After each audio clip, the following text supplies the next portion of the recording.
Trending on the internet as of my recording July the 3rd is a dire prediction by a manga artist who's turned prophet in Japan, and her name is Tatsuki. She has mentioned that we will have a major earthquake in the Pacific area off the coast of Japan between the Philippines and Japan that will be quite catastrophic. And I'm going to talk today about that prediction that is headed for the July 5th, or at least the month of July, and ask the question, does astrology support this prediction?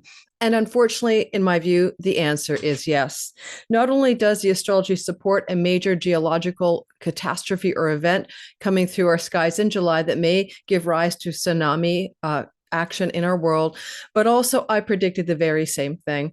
In my video that went out in early January, my top 10 predictions for 2025, I specifically named Japan. At 18 minutes, I say there's going to be a massive once in a lifetime, tell your grandchildren about it, earthquake event with tsunami action. And I said coast of California or Japan. So that is a video that came out at the beginning of the year, and I will indeed put that link to that video if you wish to watch it. Jump to the 18 minutes mark. It's timestamped. It's under the word earthquake.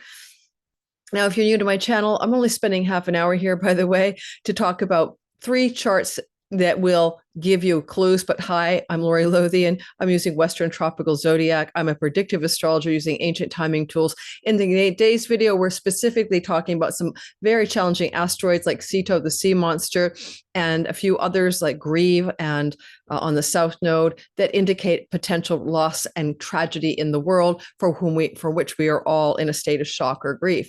Now, things can be changing, timelines change, timelines shift. Right now, Japan's having a dramatic drop in their tourism industry because, of course, this prediction is out there. The woman who predicted this particular earthquake predicted to the day the earthquake that happened, I think it was on March the 3rd, 2011, the one that pummeled a tsunami into Japan, created the Fukushima reactor crisis and all of that.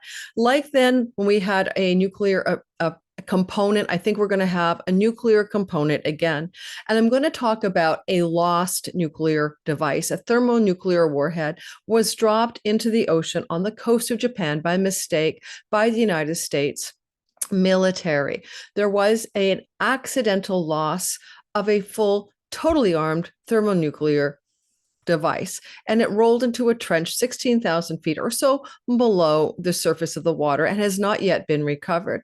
Now, I do not think someone is digging that up. What I'm worried about is volcanic activity. Saturn and Neptune in Aries can increase volcanic activity in the seabed off the coast of Japan, between Philippines and Japan, destabilizing the seabed and particularly accidentally heating up a device that could cause a catastrophic rift in the sea. Now, if that is to happen, what I thought it would be important to do is go back to December 5th, 1965. Because in that time frame, that was when they were lifting a airplane which had that payload on it on an elevator, and it tipped over and rolled into the ocean off of a military vessel. And therefore, that date will show you what was in the sky at the time, because that's kind of like a birthday chart of the loss of that weapon. And so that broken arrow is very important. And broken arrow is a code name for lost nuclear weapons and missiles. So we have a lot of arrow stuff going on in the sky as well with the astrology of the asteroids. So that even makes it more eerie. So we'll be looking at the December 5th, 1965 video. We'll be looking at the post-World War II 1946 chart for Japan, which places it as Aquarius rising. That chart does indicate a lot of trouble when we look at this particular time frame for the country of Japan and for its connection to the 1965 lost or broken arrow situation. I'm also going to talk about the sky today with a massive water trine forming around July the 5th. It's going to be like a big energy around water. And so we could possibly see some water intensity going on in the world on July the 5th. But given this prophecy, let's start there. If you're new here, welcome. Don't forget to like and subscribe and hit the notification bell. Normally, I do all signs astrology with world astrology up front. Today's video has nothing to do with anything but this world event. Just because I'm a jewelry lover, I have a pendant that I cannot believe it. It's so cool. It's got the major arcana of the 12 of the 12 major arcana here. It spins. It tells you if it's right side up or upside down. It's a handy wear it anywhere. Coppertist Woo pendant. You can get this for 25% off. It's so beautiful, so intricate, using my code Lori25 in the month of July. And I wanted to share because I used this today before I started my video. And twice in a row, I spun to the Temperance card. Now, I know a lot of you are, and it was right side up, but I know a lot of you here are astrologically astute, but also tarot experts. To me, there's an angel and there's 2 cups of water, and it's being one cup is being poured into the other. So we see the image of water. But second of all, we also see something to do with angelic forces, higher forces at work, universal healing. And maybe the world needs a catastrophe in order to come together, like we didn't do after 9/11, but we could have. So I'm just hoping for the very best. But for you tarot lovers, two spins of this in a row, and I got the same story. And if you want to know more about this guy's beautiful jewelry, these are his earrings that I'm wearing as well. One of my favorite artists. You can go to his website and take a look. Again, Lori25. It's kind of a weird thing to insert into this kind of video. I understand that, but it's because I was using this device. So just go check out his stuff and take a look and see what you think. I thought I was sharing, but maybe I'm not. I thought I was sharing his website. I can't see what I'm doing. I got 1,000 screens open. Oh, yes, I am. And there's what do you call it? Like a key, right? There's a key. So the key meaning that I can say, that's so beautiful. That's what it looks like, all these little images here. Again, I had the Temperance image, and that is what you want to look at here is the key to the symbols. And this is how this beautiful piece of art looks on the reverse side. This is what it looks like in the middle. It's absolutely beautiful. Anyway, go check it out. It's 25% off using my code, but that ends in July. That kind of discount doesn't exist on his website. All right, so Coppertist Woo, link to his website and the code and all that in my description box. Now, guys, it's like I want to mention one thing before I share a few things. Timelines are beautiful. They really are. But sometimes I remember I had a psychic mentor. Her name was Louise Hauk. She was one who introduced me to doing psychic readings and mediumship in my 30s. And she always said there's something called strong future moments. And some things are immutable because they're destined or must have events in the life of somebody that I'd say would be reading, in the life of a client, in the life of anybody. And in that regard, we can't just, we can't duck all reality. Reality happens. Sometimes we're going to have to experience as a collective certain stories in our mutual timelines. Now, I want to share with you, I have no idea if I'm even on the right section, a little bit about this particular woman who did the prediction. So let me bring that up for you.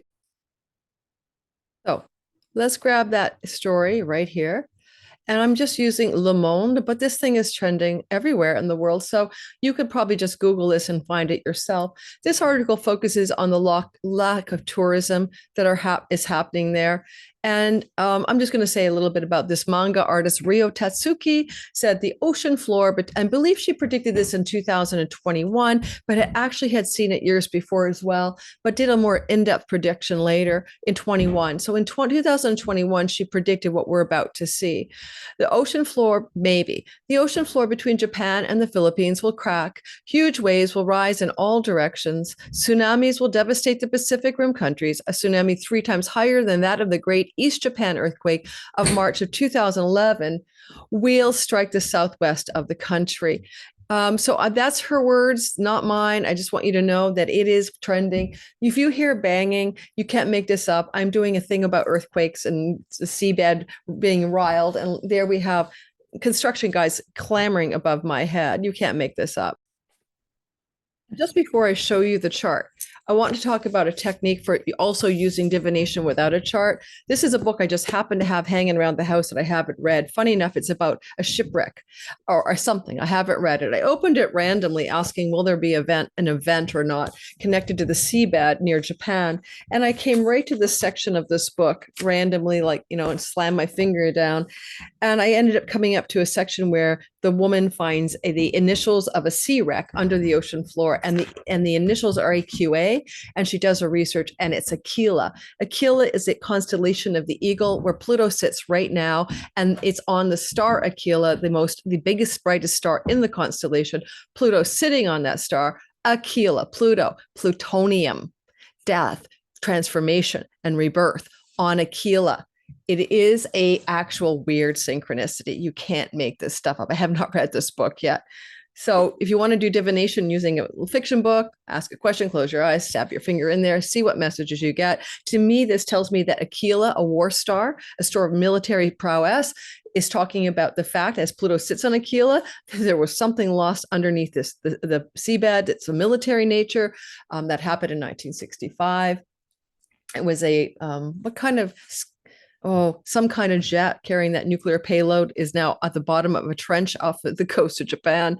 But also, I was going to mention with Aquila something else. It's actually about Aquarius, the water bearer, right? You think of it as an air sign. Sure, the missiles go through the air, but it's a sign that's also connected to water and actually to floods.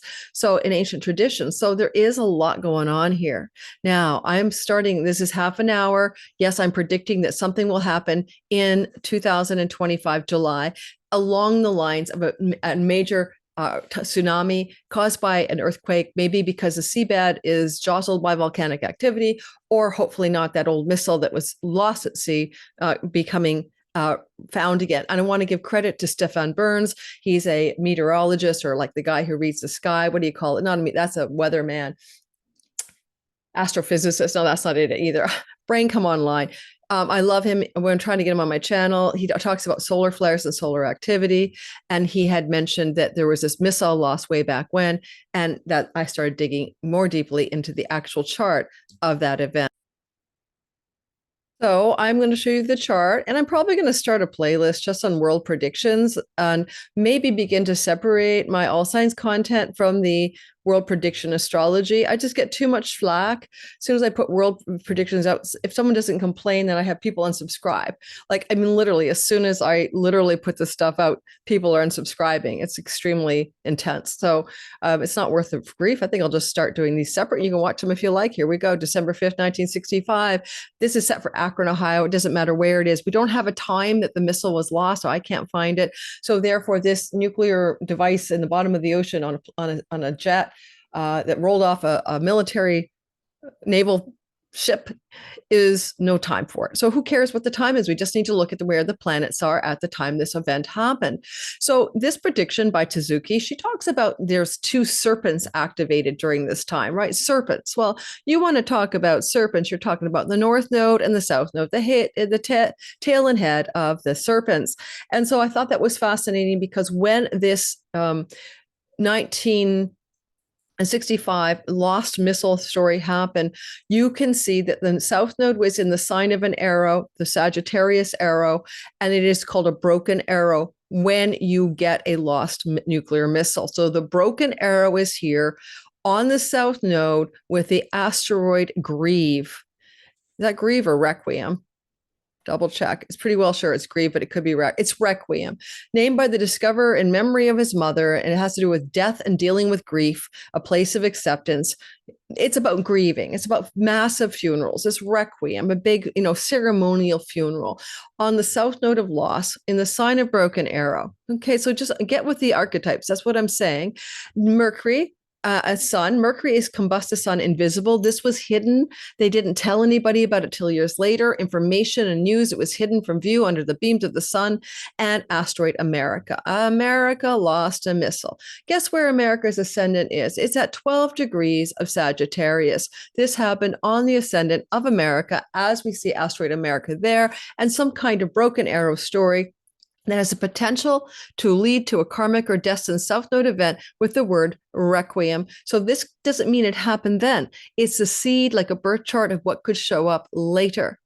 Now, at the bending of the nodes of fate, okay, that's Atlantis and Jupiter. And I thought I'd put Atlantis in there. Jupiter is in a condition of exile or detriment, not in good shape, because Atlantis is also a technological society by myth that was destroyed by its own technological prowess, including weaponry. Technologies of weaponry caused the fall of Atlantis and the flooding of Atlantis in some stories.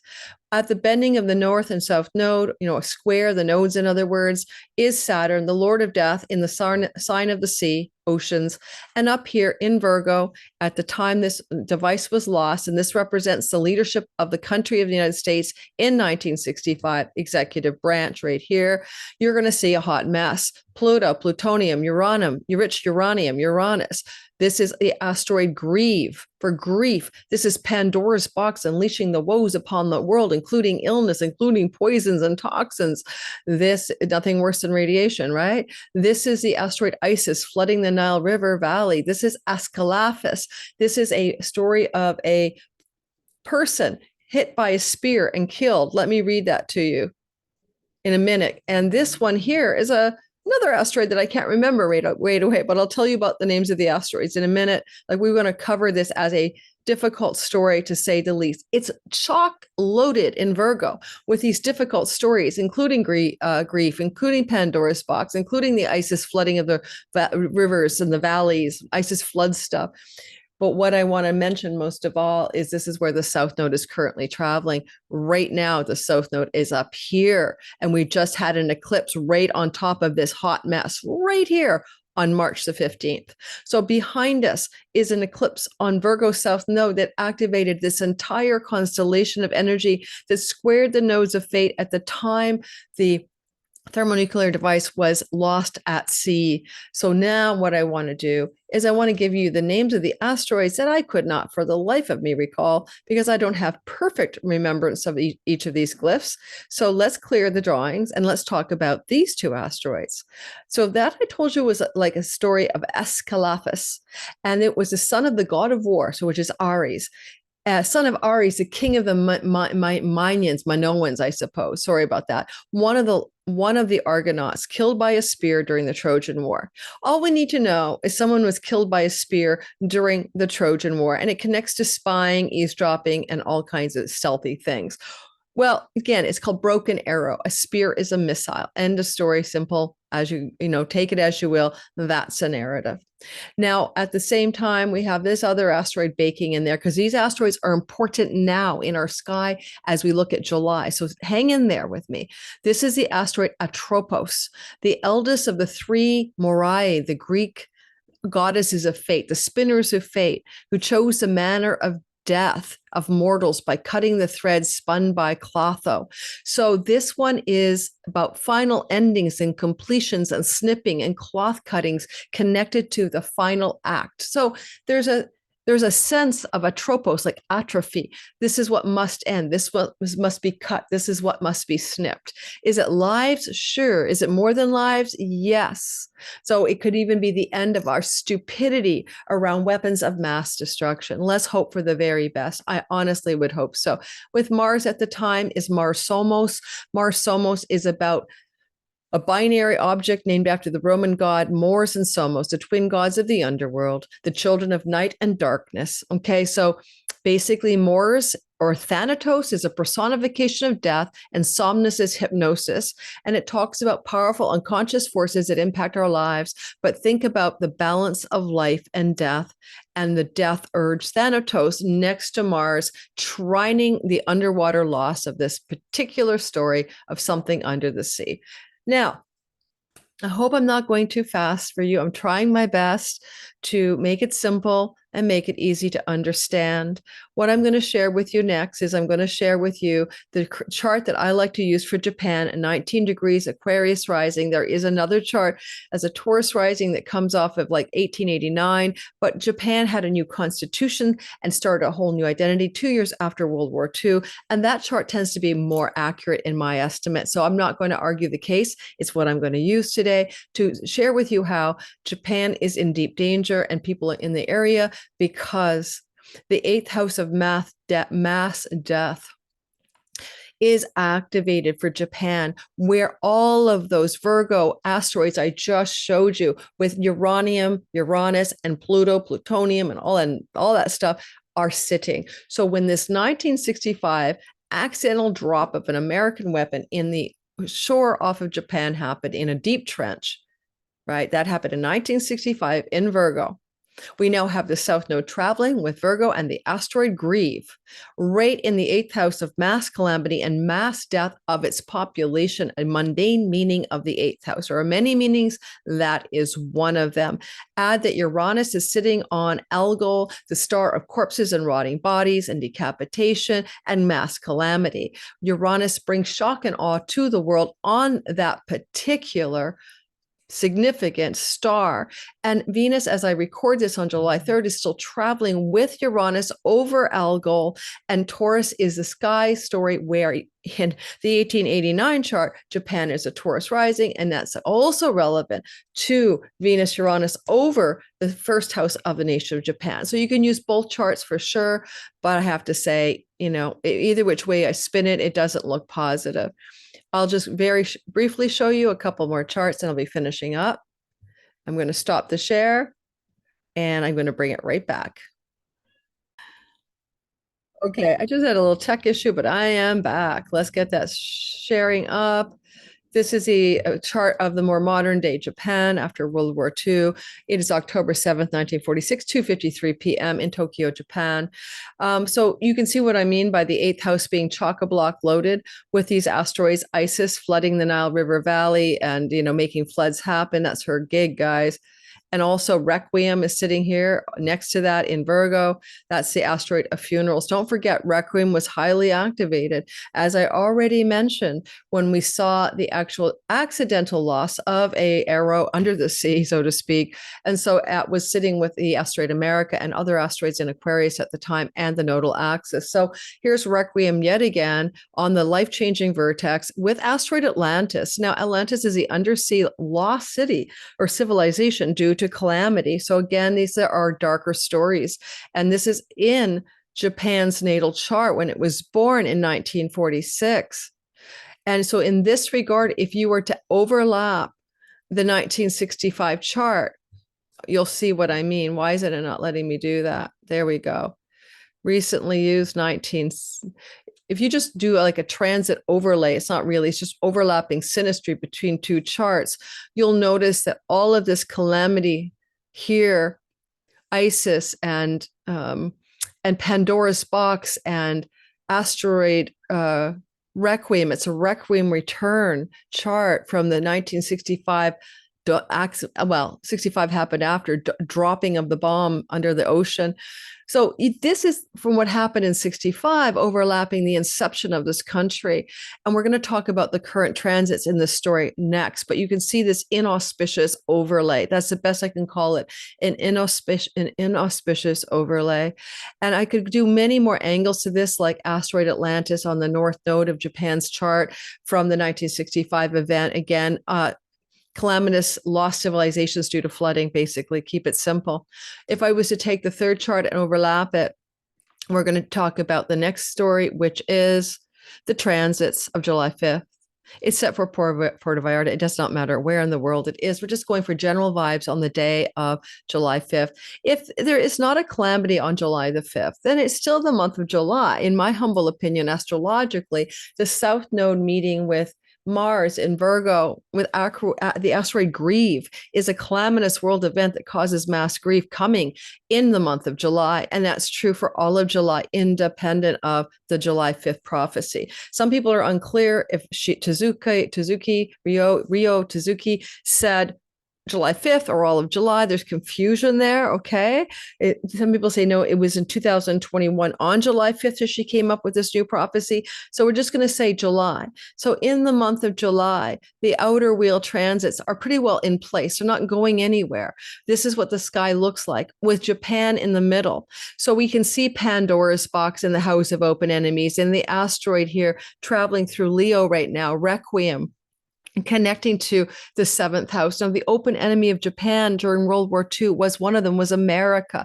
So that was America's accidentally dropping a device that's dangerous on the coast of the country of Japan, between the Philippines and Japan, if I understand it correctly. Also, you'll notice that in this house of mass calamity and death in the country's chart, we'll see that Mars, a malefic, is traveling with the South Node. Now, that's what I'm talking about. It's hard to see, I'm sure, for you guys, but these two will come together around July the 20th. We still have asteroids that are dangerously traveling through the sky. Oh, that's Requiem and that's Grieve. No, that's Grieve and that's Requiem. It is a hot mess in our sky, overlapping this chart that connects to Japan. The moon is in Scorpio, going over the sea god Neptune. And there's also the asteroid Ceto. It is quite active in our sky. And I'm just going to pull us away from this very complicated chart. I just don't think I have the desire or patience to continue going through this bit by bit by bit. But I want to show you the general sky for the world and take it out of the Japan narrative. You could get worried, I suppose, by a few other elements like Isis crossing over Atlantis, the flooding goddess over Atlantis on the north node of the natal chart of the nation of Japan. This is the god of Thanatos, the death urge, on top of the north node in the natal chart of Japan as the Aquarius rising chart. Don't forget, there's many different charts. We're going to go, if we went with the Taurus rising chart, the fourth house of home and homeland. All said and done, whether we use the 1889 chart or we use the 1946 chart, things don't look so great. I think I've made my case, if not belabored it. You guys can study more of these asteroids at your leisure. Figure out what you think is true about this. There's asteroid Atlantis traveling our current sky at 24 degrees of Libra. And that is actually an interesting place too for world events. That's the rising sign degree placement of Israel right now. Yeah, alrighty. Let's get away from all of that mess. The last thing I want to share you is the current sky, just the current sky and what asteroids are there now. And it's surprisingly and interestingly evocative asteroid set that we have going on here. We have Ceto sitting on the moon. She's the sea god of the monsters under the sea, and Gong Gong is trining Jupiter, and that's a sea serpent that causes mass catastrophe. We've got Artemis with her broken arrow pointing on the lot of fortune. Oh, we'll keep that out because we need a time. We have Nessus and his poison arrow, and we have Circe, the predictive goddess, with the flooding. So why do we have the Circe, the predictive goddess? Because we have a prediction. Who made the prediction? This Japanese manga artist. Now, I also heard there's another person who made a prediction, a Thailand girl, the Nostradamus of Thailand. I think she's a woman. So we have two predictions for a major event, seismic event, volcanic event, tsunami or earthquake event by two separate witches or predictors, psychics, and they're both pointing to the same area, Japan. There's oarfish. These fish are only able to live at the bottom of the deep sea abysses that are floating up. We had a couple in, I think, couple in Australia, maybe two in New Zealand, one in Australia, one near India. These have been happening in the last week. Credit to Stefan Burns for bringing my attention to the oarfish story, because those are the doomsday fish. And people say historically, when those fish are rising up from the seabed, then there's going to be mass calamity connected to the sea, like tsunami. So we've got a lot of omens in our sky right now. Again, timeline shift. My whole life is about reality shifting. I'm a Mandela effect expert. We'll talk more about that another time. And all said and done, we could shift out of this timeline and it may not happen and I'll be wrong. And that's not good for my channel. But, astrology does say sometimes an event is what we call, as I said, my psychic mentor told me, a strong future moment. The sky we're going to look at now is simply our current sky, just all by itself. And then we're going to finish up. If you like predictive content, if you like this kind of mundane or world event astrology, please hit that like button and subscribe. If you want to learn how to be your own astrologer and time your best life, come join me on Sky Reader. I'll be teaching that this September, October. The dates are set. I'll be setting up the registration link soon. And if you get on my early bird list, discount wait list, you get 20% off the course. So check it out below. Come be your own astrologer, time your best life, and move in the flow with your life. Don't move against the grain. Find the rhythm of your story and move in alignment with it. Alrighty? That's the idea anyway behind using astrology to make your life better, to at least circumstantially improve it. Do you want to make it a happier dream in the matrix? This is July 3rd, 2025. This is the day I'm recording. I'll move us to the dreaded July 5th, and here we have it. Doesn't matter what the horizon line is or the ascendant, because I'm not using a time. I don't have a time that things can go south in the world. So let's just take off all of these babies here. I'll put the Vestal Flame. She could look like a volcano for all I know. And we're going to load up and open up. Here we go. So we do have the Vestal Flame hot and bothered, a fire in the sign of Scorpio, water. And with a moon, the moon is going to form this triangle, and it's called we have to move back by hours just to get the triangle showing, okay? Because the moon is moving quickly, okay? The moon is moving a sign every 2.5 days. So we want to get the moon lined up to the triangle. A little bit further back to get Jupiter in the mix. So the moon is going to flow to Jupiter, the sea god, the sky god in the sign of the sea, water, in sign of water. Okay, 5 degrees, 5 degrees. There we have that triangle forming here. Where did I see another triangle? Did I lose it somewhere?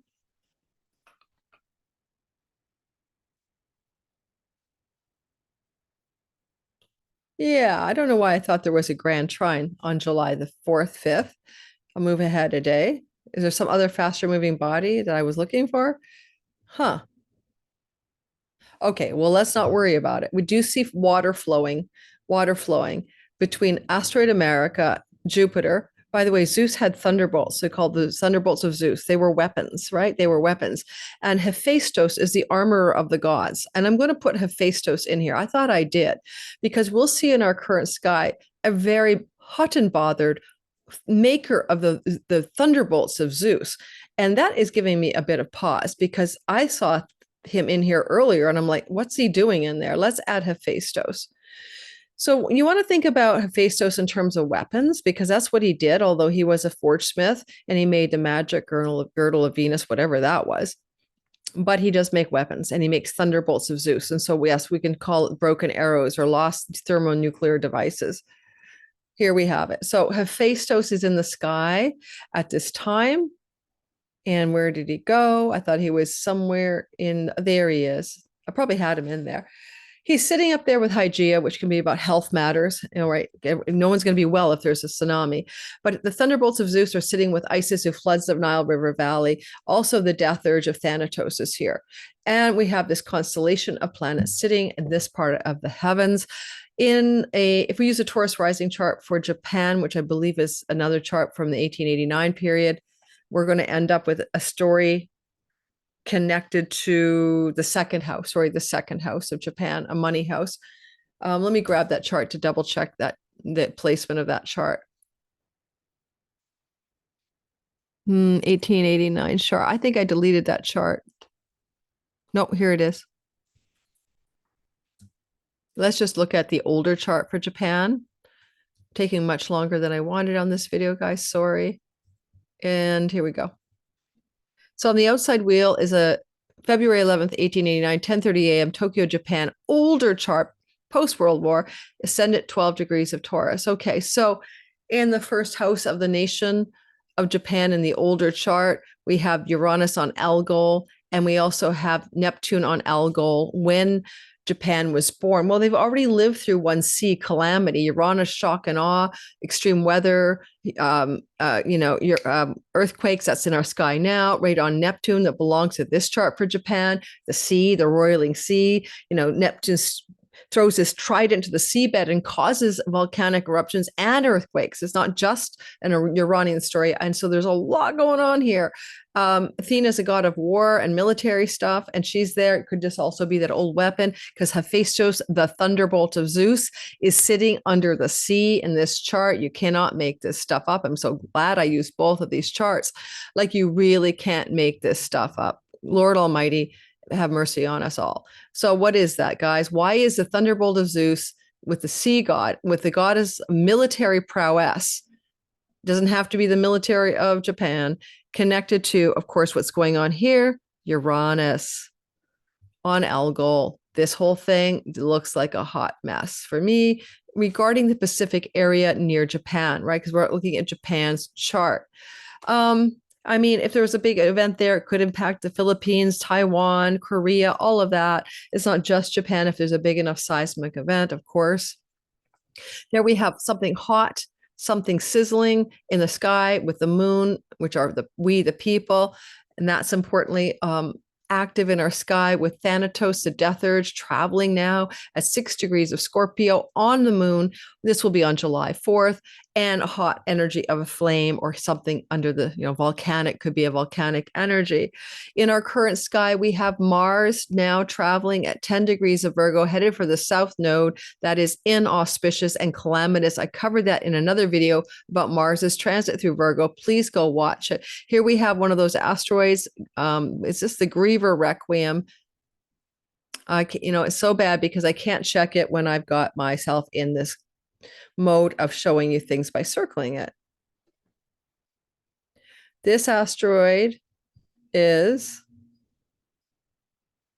Grieve. I thought it was Grieve. Grieve is traveling with the South Node. It's not about one thing. We could grieve the loss of a world leader. Sure. We can grieve a lot of things, but this is for the collective energy. The South and North Node are about collective stories, individual stories as well, but yes, collective more so. So what will we all be grieving about? Because Grieve and South Node are together and Mars is joining them. There's something to grieve about. This guy here, I have to remember, he's a tropos. That is a tropos. Something must end, snipping the cord of life, snipping a fated, destined cord snipping. There's Pandora's box. Funny enough, I talked about that in another video, and all of a sudden, all broadcasters are saying, the United States opened up Pandora's box by sending missiles to Iran, and Pandora's box is right on Donald Trump's ascendant right now. So you can't make this stuff up. I have a free course. I have a free course on the minor asteroids. It's in my description box below. Go learn how to find them in your chart. Why is Atlantis in Japan's original chart? Why is it here? Anybody have any ideas on Pandora's box right now? So Pandora's box is traveling over the Saturn Atlantis part of the chart of Japan in its original chart. And that's the fourth house in its original 1889 sky. This is the fourth house of home and homeland, Atlantis, under the sea, lost civilization, calamity, hardship, Saturn. Pandora's box is currently active, asteroid requiem for funerals, etc. This Asclepius, who got the spear that killed him. So we got a lot going on. Don't forget, it's spear because it's broken arrow, because it's missile. That's why Hephaestus is even in the story. Circe is a witch. She told the future. She predicted things. She told... her lover, what was that? Odysseus? No, what was her lover? The guy in the boat. Anyway, we know what to watch out for. So Circe is co-joined with Isis right now in the sky. Let me show you Circe and Isis. Isis floods the Nile River Valley. And where does Circe go? Oh, did I not put her in here for you guys? I thought I did. Circe is in the real-time sky. Let's find her. Spinning around and around for the witch who tells the future. Okay, she's in the sky conjunct Isis. I must have forgot to put somebody in there. Let's see. Stop the share. No. Let's find her. I'm pretty sure I added her. Where is she? You get dizzy when you put a lot of asteroids in, I have to admit. And let's get her on the storyline. So I'm just going to add her because I had a note with her in it. Oh, I did forget to put her in. So give me a minute, guys. Circe is very active in our sky. We want to put her in there because we have prophecy going on. And that's one of the things, seeing the future, telling the future. We have a big news story about the woman who predicted that this would happen. And so that's why when Circe showed up in the sky, I wasn't surprised. It's just a little side effect, but it's important to notice it. So in our outside wheel, around the wheel here, Circe is activated. Where did she go? There she is. She's like a treble clef in music, okay? So the witch Circe, who can see the future, is sitting at 15 degrees of Taurus as we speak, okay? And this is sitting in a part of the sky that is connected to transiting Isis. No, that's the Isis. Let's simplify this. It's going to drive me nuts. I've got too much going on. I want to finish up. Sorry, guys. I got to finish this up whether you like it or not. Let's just make it a simple transit chart. Back to the basics. Okay. Forget the wheel of the meaning of the original chart of Japan. There is Circe traveling right now in our real-time sky with Isis. That's what I was trying to say. The floods of the Nile River Valley. Shall we have a flood, says the witch of manga. Manga cartoons is right here telling everyone there's Thanatos, the death urge. There's Venus. Venus is a woman witch is in the sky right now, prophesying a calamity for the area around Japan.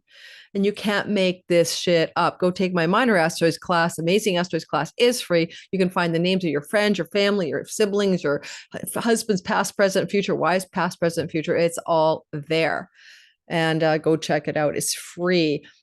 There's a weaponer of the gods traveling with Hygeia, and they are in a trine to good old Atlantis. So we'll see what goes on under the sea. This, of course, Atlantis is sitting on the nation of Israel's ascendant. I wouldn't put it past some of this problematic stories to be connected to Israel as well. But at this point, let's just go with the simple thing. We're looking for the big calamity to do with a potential Japan problem, and we'll keep it at that. And I don't like that Pandora's box is crossing pretty close to Mars and then the ascendant of Donald Trump over the next few months.